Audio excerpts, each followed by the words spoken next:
The Influence Engines report is your introduction or the foot in the door to a business owner who may pay you tens of thousands of dollars over time.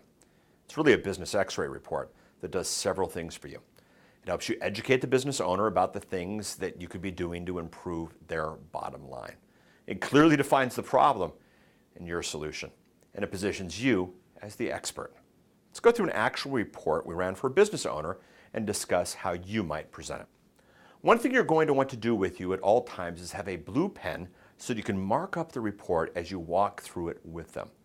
Also, since you'll be sitting across from the business owner sometimes, you're going to want to practice reading the report upside down while you point out the items that you want to discuss. First, the executive summary. The first page of the report is what we call the executive summary. Point out the score, explain how that was determined. Here you emphasize the massive size of the database and the team that works on it by explaining, and use this quote if you want, "We tap into a massive database of business information that is updated several times a year to find out where your business shows up in key sites and directories. It's what we call the influence engines. Based on the data it collects, it generates this score, which means circle the section below the score, business with your score to 10 to have, and explain a little bit about what the categories and sites of data are that are important. Now circle the section, draw an arrow to the score in the circle. On the right side of the page, 2 sections marked. Step 1, how we can help your score. Step 2, what you can do. Before you go into these details, it's a good idea to go through the rest of the report so they understand the value of the action steps. You could say something like, well, we'll come back to these action steps in a minute. First, I'd like to show you what goes into your score. Local search sites. Now, this is where you get to educate them, but do not overwhelm them. So I like to cut right to the chase, jump to pages 5 and 6 of the report called the local search sites. Important. In this report, local search sites are the influence engines. Now you know why I jumped to them. The types of sites that are included in the influence engines are internet yellow page sites, regional business directories, social networking sites, local search directories, category-specific business directories. Depending on what category the business is in and where it's located, there may not be any regional business directories or any category-specific business directories that exist. For example, Fargo, North Dakota, no regional business directories. Water damage restoration companies, no specific business directories. But for our report, chiropractors have several category-specific directories. Health providers have even more. And the San Diego here, well, has a couple of regional business directories in the database. The bar graphs on page 5 are quick visuals for where the business is missing the boat.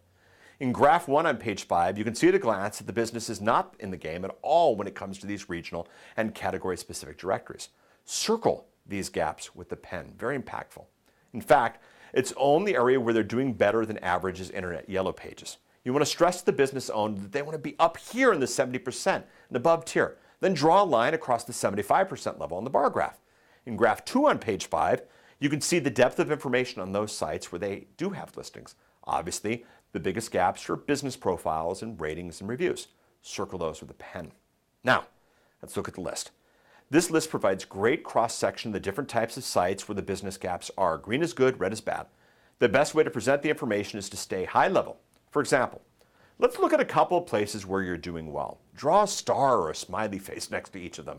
Yahoo Local, Superpages, Lycos Yellow Pages, Yellow Book. All look pretty complete. You're listing a few other spots, and again, this isn't all the sites, just 30 or so of them. The places that need some attention from you are, then circle a few of those. Regional directories, category-specific directories, local directories. And except for Yelp, you have no social media presence. Now, let's look vertically at the type of information you have out there. You've got a few basic listings, but again, some key sites are missing like Facebook.com, Wellness.com, Bing Local, Manta, MapQuest, Twitter. Circle the missing data vertically. You need to add a full business profile in most directories, and the ratings and reviews should be the big focus for you. Circle the entire ratings column, maybe an arrow or two. The reason why ratings and reviews are so important is that these influence engines are the new word of mouth. Instead of asking their neighbors for a referral, people check these directories. They check social media. Getting found by itself isn't good enough anymore. You have to have good ratings and good reviews by multiple people. You start by getting established in the directories and social media first. There are a couple of strategies you can use to generate positive reviews. You can then show the next couple of pages for proof. See, all of these possible locations, you only have a few ratings and reviews, plus they're dated. The most recent one is almost 2 years old. Draw arrows to dates and reviews to find the problem. Now, it's a good time to clearly define the problem for the business owner. The lack of ratings, especially positive ratings, of course, limits their ability to get traction in any of the directories and social media sites where they are listed. Some people can find them, but when they do, there's no word of mouth to go on, and it just doesn't look good. Face it, when you look at it, there's no reviews, you don't go. Next, the relative lack of presence in these influence engines makes it hard for them makes it hard for the most prospective customers to find them. A lot of people use tools like Yelp, Merchant Circle, Facebook, Twitter, MapQuest, and so on. They might not realize it, but lack of presence in the influence engines equals lack of presence in the search engines. Search engines. One way to make this point is to say, the thing about the influence engines is that yes, people use them to find businesses, but even more important is the fact that they show up in the search engines too. For example, when people look at chiropractors in Poway, here's what they find. They turn to list 3 on the page 3 of their report, which shows that there are businesses show up in the search engines when someone searches for their business category and their location. In this case, the business category is chiropractor and the location is Poway, California. I like to go straight to the list on page 3 because it has more details. I know from going through this information before the meeting that some of the data is missing. This business is actually showing up less than the report shows because these listings are for competitors. What you want to do now, you cross through the competitors' listings. And some of these directory listings are not my prospect's business, but a similarly named business. Problem. Only 4 of these listings actually point to the prospect's business. What does this mean? When people are searching for the business type in the area, his influence engine listings show up 4 times in the top 3 pages of results. Not great. Lack of presence in the influence engines equals lack of presence in the search engines. Key stats to bring up here. 97% of all customers now use the internet when researching products or services in their local area. 8 out of 10 customers research online, call or visit a store. 60% of those end up buying. The kicker.